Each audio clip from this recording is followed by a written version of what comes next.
The Korean War, 1950 to 1953, a bloody conflict on the Korean Peninsula. Hello everyone, welcome back to this history channel that always explores the world's great wars in detail and based on reliable sources.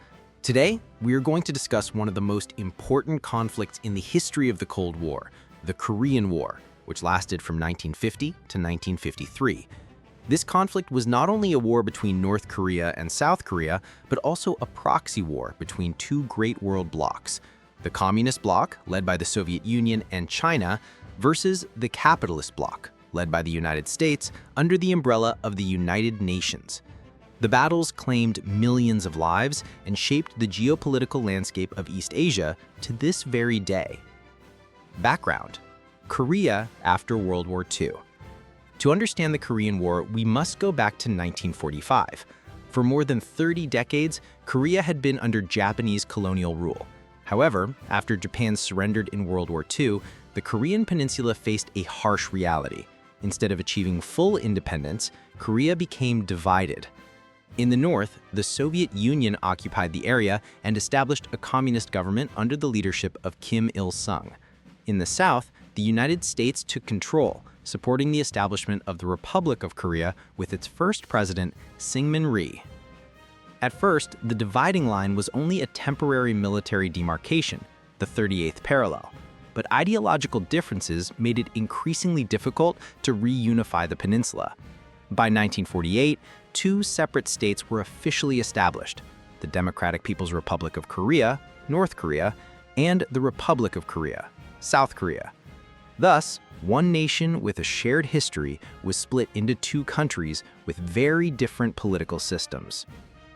Causes of the Korean War. The war erupted on June 25, 1950, when North Korean forces crossed the 38th parallel and invaded South Korea. Several key factors triggered the conflict. Kim Il-sung's ambition. Kim Il-sung, leader of North Korea, aimed to unify the entire peninsula under communism. He believed that the South Korean people would welcome the invasion, but the reality proved otherwise. Soviet and Chinese support. Stalin of the Soviet Union gave his approval, supplying Kim Il-sung with modern weapons, T-34 tanks, and military training. Meanwhile, Mao Zedong of China promised to step in if the war escalated. South Korea's weakness. At the time, the South Korean military was weak, poorly trained, and lacked heavy equipment.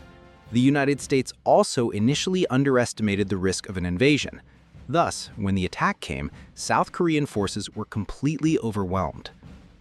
Course of the conflict: a war of shifting fortunes. Initial invasion, June to September 1950. In the first weeks, North Korean forces pushed far south, capturing the capital Seoul within days. South Korean and UN troops were cornered into a small area around Pusan Harbor, in what became known as the Pusan Perimeter. This crisis shocked the world. The United States quickly appealed to the United Nations. The UN Security Council, without the Soviet Union present due to its boycott, swiftly authorized military intervention in support of South Korea. UN counteroffensive, the Incheon Landing, September 1950. Under General MacArthur, UN forces launched a daring amphibious landing at Incheon on September 15, 1950. Despite the dangerous tidal conditions, the operation was a huge success. The North Koreans besieging Pusan suddenly found themselves trapped between two fronts. Seoul was recaptured, and UN forces pushed beyond the 38th parallel. Their new objective was not just to repel the North Koreans, but to overthrow Kim Il-sung's regime and reunify Korea under Seoul. Chinese intervention, October 1950 to June 1951. As UN forces approached China's border at the Yalu River, Mao Zedong acted. He sent hundreds of thousands of Chinese People's Volunteers into Korea. Moving at night and striking with surprise, Chinese troops stunned the UN forces. The result? The UN was forced into retreat. Seoul even fell again to communist forces in early 1951, but UN troops regrouped and eventually retook the capital. By mid-1951, the front lines stabilized roughly along the 38th parallel, the very same line where the war had begun. Stalemate in peace negotiations 1951 to 1953. From 1951 onward, the war became static. Trenches, bunkers, and relentless artillery exchanges dominated the battlefield, resembling World War I. Peace negotiations began at Panmunjom in July 1951, but dragged on for years due to disputes over prisoner exchanges and the demarcation line. Meanwhile, bloody battles continued. One of the most famous was the Battle of Pork Chop Hill, where Chinese and American forces clashed in brutal combat. Finally, after 2 years of talks, an armistice was signed on July 27, 1953. It did not end the war formally, but only halted the fighting. To this day, North and South Korea remain technically at war, as no peace treaty has ever been signed. Impact of the Korean War. The war left lasting scars. Casualties.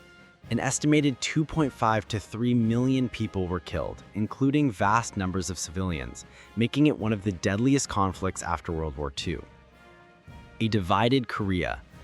A new demarcation line, the DMZ, was created along the 38th parallel. Today, it remains one of the most heavily fortified borders in the world. The escalation of the Cold War. The Korean War showed that the ideological struggle between capitalism and communism could erupt into full-scale war. The US responded by strengthening military alliances across Asia, with Japan, the Philippines, and Taiwan. China's rise. China's intervention proved it was no longer just a regional power, but a major player in global geopolitics. Korean people's suffering. Millions of families were separated by the DMZ. Many have never been reunited, even decades later. Conclusion. The Korean War was not just a battle between two nations, but a global clash of ideologies between communism and capitalism. Although the armistice halted the fighting in 1953, tensions remain to this day. North Korea's missile tests, South Korea-US joint military drills, and the unresolved question of reunification are all legacies of a war that began over 70 years ago. This conflict is often called the Forgotten War because it receives less attention than World War II, yet its impact is still deeply felt across the world. So what do you think? Was the Korean War proof that the Cold War could turn hot, or was it merely the beginning of a long conflict that is yet to truly end? If you enjoy history discussions like this, don't forget to like, share, and subscribe so you don't miss our next deep dive episodes.